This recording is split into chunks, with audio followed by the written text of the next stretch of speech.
우리 아들은 달라. 이 한마디를 믿고 평생을 버틴 부모들이 있습니다. 그런데 시간이 흐른 뒤만 그 믿음이 오히려 가장 깊은 외로움으로 돌아온다면 어떨까요? 김영석 교수가 경고한 말년의 함정은 바로 여기서 시작됩니다. 만 사랑이라 믿었던 기대가 어느 순간 삶의 주도권을 빼앗고 자식에게 기대는 마음이 노년의 가장 큰 상처가 되는 순간 말입니다. 많은 부모들은 자식을 키우며 자기 인생의 가장 좋은 시간을 내어줍니다. 먹고 싶은 것을 참아가며 학비를 마련하고 입고 싶은 옷을 미루며 자식의 미래를 먼저 생각합니다.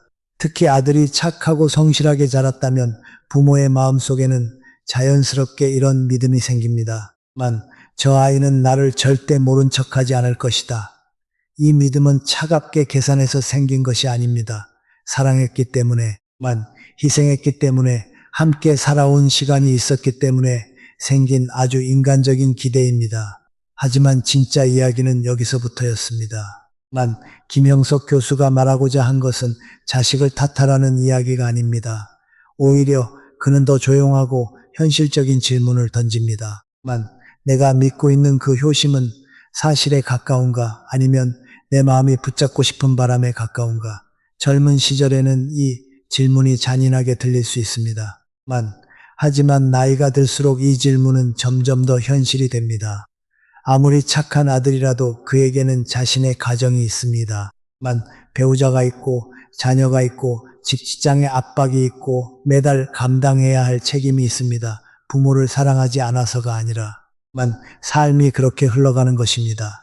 그런데 많은 부모들은 이 자연스러운 변화를 배신처럼 받아들이며 마음속에서 무너집니다. 처음에는 아주 작은 변화로 시작됩니다. 예전보다 전화가 짧아집니다. 명절 방문이 조금 줄어듭니다.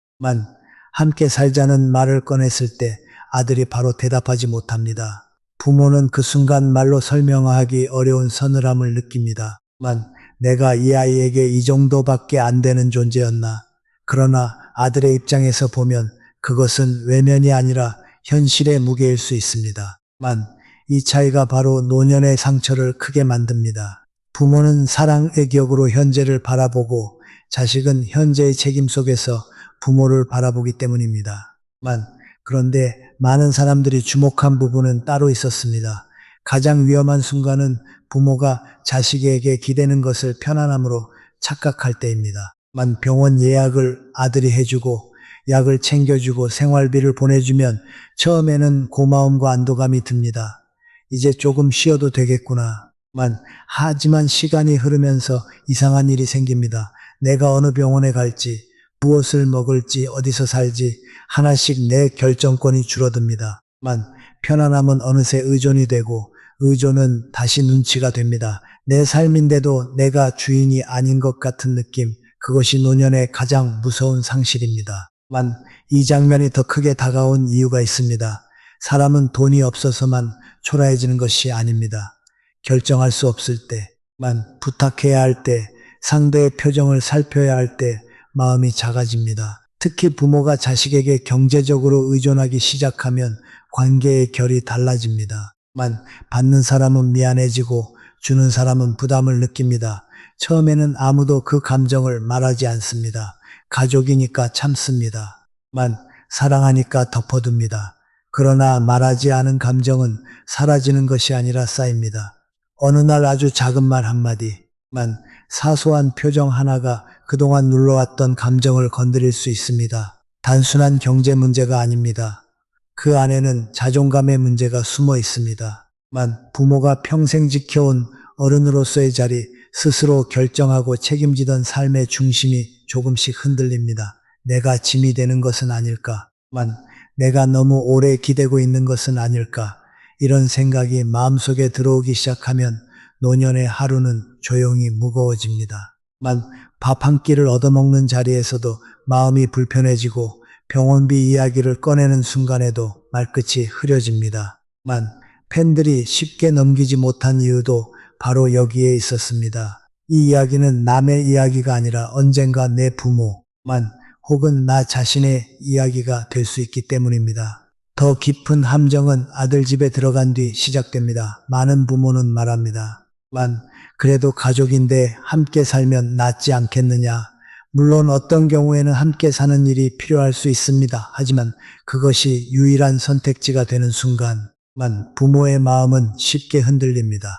자식의 집은 넓어도 내 집처럼 숨쉬기 어렵습니다. 냉장고를 여는 일, 텔레비전 채널을 바꾸는 일, 손자에게 무언가를 사주는 일까지도 어느 순간 허락하고 하는 기분이 들 수 있습니다. 아무도 대놓고 뭐라고 하지 않아도 부모는 분위기를 읽습니다. 말투의 변화, 표정의 미세한 흔들림, 집안의 공기를 누구보다 빠르게 느낍니다.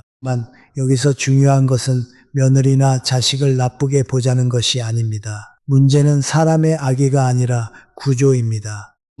한 집안에 세대가 함께 살면 모두가 조심해야 합니다. 처음에는 서로 배려합니다. 그러나 조심함이 길어지면 피로가 되고, 피로가 쌓이면 거리가 생깁니다. 부모는 말을 아끼게 됩니다. 내가 말하면 아들이 난처해지겠지. 괜히 집안 분위기만 나빠지겠지. 그렇게 참는 날이 하루, 이틀, 한 달, 1년이 되면 가족과 함께 있어도 깊은 고독을 느끼게 됩니다. 혼자라서 외로운 것이 아니라 함께 있는데도 마음 둘 곳이 없어서 외로운 것입니다. 그리고 또 하나의 함정이 있습니다. 바로 기대입니다. 부모는 자식에게 큰 것을 바라는 것 같지 않습니다. 전화 한 통, 따뜻한 말 한마디, 생일을 기억해주는 마음, 명절에 조금 더 오래 머물러주는 시간. 하지만 이미 마음속에 내가 이만큼 해줬으니 이 정도는 돌아와야 한다는 기대가 자리 잡는 순간, 작은 소홀함도 큰 상처가 됩니다. 자식에게는 바쁜 하루 중 놓친 연락일 뿐인데 부모에게는 자신이 뒤로 밀려났다는 증거처럼 느껴집니다. 사랑이 깊을수록 기대도 깊어지고 기대가 깊을수록 실망의 골도 깊어집니다. 하지만 진짜 이야기는 여기서 끝나지 않습니다. 김영석 교수가 경고한 말년의 함정 중 가장 무서운 것은 경제적 의존이나 동거만이 아닙니다. 더 큰 문제는 역할을 잃는 것입니다. 인간은 단순히 밥을 먹고 잠을 자며 사는 존재가 아닙니다.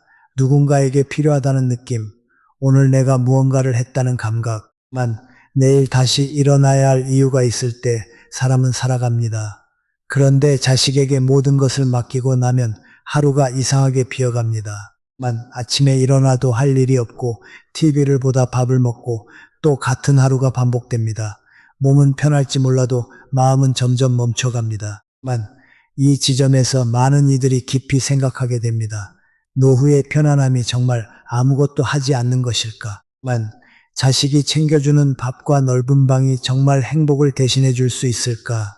어쩌면 노년의 품위는 더 많이 받는 데서 오는 것이 아니라 마지막까지 내 삶을 내 손으로 붙잡는 데서 오는지도 모릅니다. 작은 일이라도 내가 선택하고 내가 움직이고 내가 누군가에게 의미 있는 존재가 되는 것, 그것이 말년의 마음을 지키는 가장 조용한 힘일 수 있습니다. 그래서 이 이야기는 자식을 믿지 말라는 말이 아닙니다. 자식을 사랑하지 말라는 말도 아닙니다. 오히려 더 오래 사랑하기 위해, 더 건강한 관계를 지키기 위해 거리가 필요하다는 이야기입니다. 가까이 지내되 기대지 않는 거리, 도움을 받되 삶 전체를 맡기지 않는 거리, 사랑하되 청구서처럼 돌려받으려 하지 않는 마음, 이 균형이 무너지면 사랑도 부담이 되고 효심도 죄책감이 되며 가족이라는 이름마저 서로에게 무거운 짐이 될 수 있습니다. 그렇다면 부모는 어떻게 해야 할까요? 가장 먼저 지켜야 할 것은 경제적 주도권입니다. 큰 돈을 가지라는 뜻이 아닙니다. 최소한 내 병원비, 내 생활, 내 선택을 어느 정도 스스로 감당할 수 있는 힘이 필요하다는 뜻입니다. 그 힘이 있을 때 부모는 자식 앞에서도 어른으로 설 수 있습니다. 두 번째는 나만의 공간입니다. 크고 화려한 집이 아니어도 됩니다. 눈치 보지 않고 쉴 수 있는 자리, 내 규칙 있는 자리, 내가 주인인 작은 세계가 필요합니다. 세 번째는 매일의 역할입니다.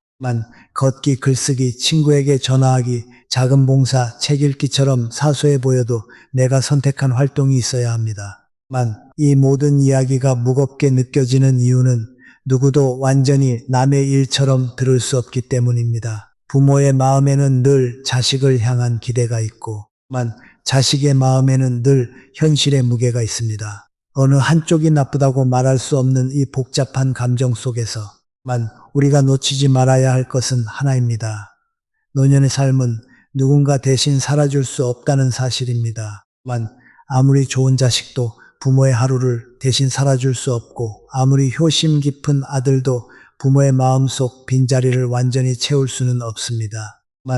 마지막에 남는 질문은 이것입니다. 우리 아들은 달라라는 믿음은 따뜻한 위로가 될 수도 있지만 준비 없는 노후를 가리는 위험한 말이 될 수도 있습니다. 사랑하는 자식에 기대고 싶은 마음은 자연스럽습니다.